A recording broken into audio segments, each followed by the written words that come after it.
Bienvenue dans cette nouvelle vidéo où on va parler ensemble du drop servicing, on va voir c'est quoi le drop servicing, on va voir l'avantage du drop servicing, l'inconvénient du drop servicing, mon avis sur le drop servicing et enfin on verra une alternative au drop servicing beaucoup plus intéressante. C'est parti. D'abord c'est quoi le drop servicing? Eh bien ça consiste tout simplement à trouver des clients et ensuite sous-traiter les missions à un freelance ou à une agence. La plupart du temps ça va être à un freelance mais ça peut arriver de sous-traiter à une agence. C'est aussi simple que ça, c'est de la sous-traitance. C'est-à-dire qu'on va trouver des clients et on va sous-traiter à un freelance pour qu'il réalise la mission à notre place et on va juste être entre les deux. On va être entre le client et l'agence ou le freelance qui s'occupe de notre client, qui s'occupe de la mission. Quel est l'avantage du drop servicing? C'est qu'il n'y a pas besoin de compétences. Alors oui, trouver des clients c'est une compétence, je le sais, j'ai commencé comme ça. En 2012, quand j'ai commencé mon activité, je faisais de l'affiliation et je faisais du drop servicing, qui ne s'appelait pas drop servicing à ce moment-là, ça s'appelait juste trouver des clients et sous-traiter la commande à un freelance ou à une agence. Tout simplement, il n'y avait pas de nom pour parler de drop servicing, mais c'était ça. Et finalement, je trouvais des artisans, des commerçants qui avaient besoin d'un site web, et je leur vendais et je déléguais ça à un freelance. Et finalement, la compétence de trouver des clients, ça s'apprend assez vite. Même si c'est une compétence qui est très importante, mais ça s'apprend relativement vite. Apprendre à créer un site web, c'est un peu plus long. Apprendre à rédiger des articles de qualité, c'est un peu plus long. Le SEO, pareil, c'est un peu plus long. La traduction, j'en parle pas, c'est vraiment apprendre une langue et savoir traduire. Donc c'est quand même beaucoup plus compliqué. Le copywriting, etc., la comptabilité, toutes ces choses-là, c'est quand même assez long à avoir comme faculté. Alors que vendre, soit c'est inné chez certaines personnes, ils savent vendre, ils savent parler, ils savent finalement faire un script de vente assez rapidement, ou alors ça se travaille.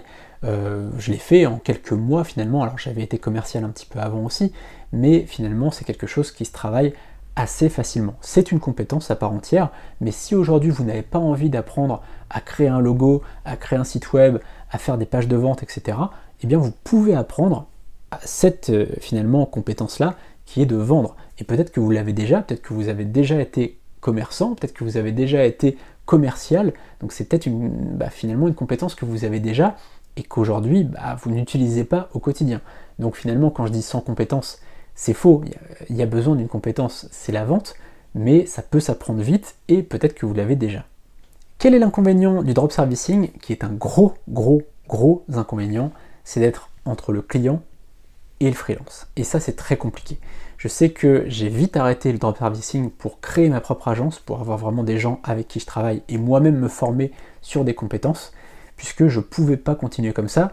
J'avais toujours le client d'un côté qui me demandait quelque chose, et j'avais de l'autre côté le freelance qui me disait bah non mais ça a été fait, ça machin, et ça en finissait pas. C'est très compliqué à gérer, vous êtes le cul entre deux chaises en permanence. En plus, vous n'avez pas forcément ces compétences-là, donc vous ne pouvez même pas répondre au client en disant bah oui, ça a été fait, ou il faut faire ça, on en est là, on est à tant de pourcents de la commande, etc. Non, vous ne pouvez pas, donc à chaque fois, il faut demander au freelance où ça en est, qu'est-ce qu'il doit faire, pourquoi il y a un problème, qu'est-ce qui ne va pas, de quoi il aurait besoin, etc. Donc c'est vraiment très compliqué. Et en plus, des fois, vous avez des freelances qui ne vont pas trop vous tenir au courant, même quand vous allez leur demander. Ils vont être là un petit peu à vous dire le moins d'infos possible, et donc c'est très compliqué. Donc vraiment, je pense que ça c'est vraiment rédhibitoire, on va en parler juste après, mais pour moi, je ferai plus de drop servicing, j'en ai fait à l'époque pendant 1 ou 2 ans.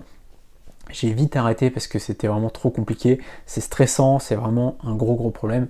Donc être le cul entre deux chaises comme ça, il y a des gens qui le font, et souvent en fait ils abandonnent assez rapidement parce que c'est vraiment trop crevant au niveau de se dire en fait j'ai le client, j'ai reçu un paiement, mais à tout moment je dois le rembourser parce que il sera pas content de sa mission.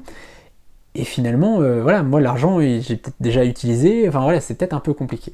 Donc franchement, ne faites pas ça si aujourd'hui vous avez envie d'avoir une vie tranquille, si vous avez envie d'être plus serein.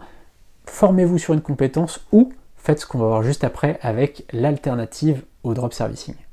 Juste avant de voir l'alternative au drop servicing, je vais vous donner mon avis sur le drop servicing et notamment sur un danger dont on parle jamais. Forcément, les gens qui vous vendent le drop servicing, ils vous vendent ça sous forme de formation. comment faire du drop servicing, ils vous vendent une formation, donc ils ont tout intérêt à ce que vous soyez bouche bée en disant ah c'est génial le drop servicing, j'ai pas besoin de travailler, j'ai juste besoin de trouver des clients et après c'est bon. Non, c'est un peu plus compliqué que ça et on va voir pourquoi.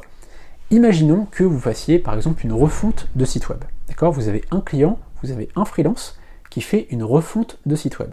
Imaginons que ce freelance casse le site sans faire exprès. Voilà, c'est des choses qui peuvent arriver, il casse le site. Eh bien c'est votre responsabilité à vous, puisque vous êtes le vendeur finalement. Il n'y a pas d'autre personne. On rappelle que le drop servicing, le client ne sait pas que c'est pas vous qui faites la commande. Il pense que c'est vous qui faites la commande. Donc de toute façon c'est vous qui avez facturé et vous êtes finalement l'intermédiaire. C'est vous qui êtes en responsabilité de la commande. Et donc finalement, c'est vous qui devez repayer s'il y a des dégâts, c'est vous qui devez rembourser le client alors que peut-être que vous avez déjà payé une partie de la mission au prestataire, au freelance, donc c'est vraiment trop dangereux. Et donc non seulement c'est dangereux, mais en plus au quotidien franchement c'est stressant, je l'ai fait, je vous le dis, voilà, 1 ou 2 ans, j'ai arrêté rapidement parce que voilà, c'est trop stressant, c'est trop fatigant. Le week-end, on a des messages du freelance qui dit « Ah, il y a un problème, il y a ça », ou le client qui dit « Bon, ça, on est où ?» etc. Ne faites pas ça, d'accord? Et on va voir tout de suite une alternative au drop servicing si aujourd'hui vous voulez gagner de l'argent sur Internet. Quelle est la meilleure alternative au drop servicing? Eh bien, c'est l'affiliation Befreelancer. Befreelancer, qu'est-ce que c'est? C'est une plateforme que j'ai créée avec Léa, ma compagnie associée. C'est une plateforme de services en ligne comme Fiverr, comme ComeUp, une plateforme sur laquelle vous allez pouvoir vous inscrire et vous allez pouvoir vendre vos services si vous le souhaitez, mais vous pouvez aussi faire de l'affiliation et vous allez toucher 20% à vie sur tous les clients que vous allez trouver. C'est-à-dire que là, si vous trouvez un client, vous trouvez Jean-Michel, il a besoin d'un site web, eh bien vous allez toucher 20%. Si dans 3 ans, il rachète une autre prestation, vous allez toucher 20%. Si 4 ans après, il rachète un service, vous allez toucher 20% à chaque fois qu'il va passer commande. Et donc vous allez avoir votre réseau comme ça de clients et vous allez toucher 20% à chaque fois qu'ils vont passer commande. Donc imaginez par exemple un service d'ads pour Facebook Ads par exemple, ça c'est des choses qui sont récurrentes. Les gens ont besoin de pubs régulièrement, et bien vous allez toucher à chaque fois des commissions 20%, 20%, 20%. Donc c'est vraiment quelque chose qu'on voulait créer. Moi, quand j'ai commencé dans l'affiliation en 2012, je faisais de l'affiliation et je faisais du drop servicing. J'ai abandonné le drop servicing. Par contre, l'affiliation, ça a été vraiment ce qui a changé ma vie, puisque c'est vraiment un revenu passif. Vous créez du contenu sur un blog, sur une chaîne YouTube, peu importe, et vous allez donc faire la promotion d'une plateforme, Befreelancer en l'occurrence, ou bien d'un service. Vous pouvez faire la promotion d'un service en particulier ou d'une catégorie en particulier. Si par exemple vous voulez trouver des clients en community management, eh bien vous allez aller sur la catégorie community management et vous allez simplement envoyer au client le bon lien avec donc votre lien affilié, et à chaque fois qu'il y aura une vente, vous toucherez 20%. C'est vraiment idéal puisque là vous n'avez plus de clients à gérer. C'est-à-dire qu'une fois que la personne est passée par votre lien, vous n'avez plus rien à faire. C'est au vendeur de gérer son client. C'est-à-dire que là en fait vous êtes totalement anonyme, vous pouvez très bien avoir un blog et les gens ne connaissent pas votre nom, votre visage, quoi que ce soit. Vous pouvez avoir une chaîne YouTube sans montrer votre visage, vous pouvez montrer votre visage si vous voulez, vous pouvez aller commenter des forums, vous pouvez faire ce que vous voulez, vous êtes totalement anonyme si vous le souhaitez. Donc voilà, c'est une vraie bonne alternative au drop servicing, et donc n'hésitez pas à aller voir juste en dessous. Donc dans la description, vous avez le lien de Befreelancer, vous pouvez aussi me poser toutes vos questions sur la plateforme, n'hésitez pas à me poser toutes vos questions, je suis là pour y répondre. Je répondrai le plus rapidement possible si vous avez des questions à propos de Befreelancer, à propos de l'affiliation, à propos de notre programme d'affiliation, posez-les juste en dessous et on se retrouve très bientôt pour une prochaine vidéo. A très bientôt, salut.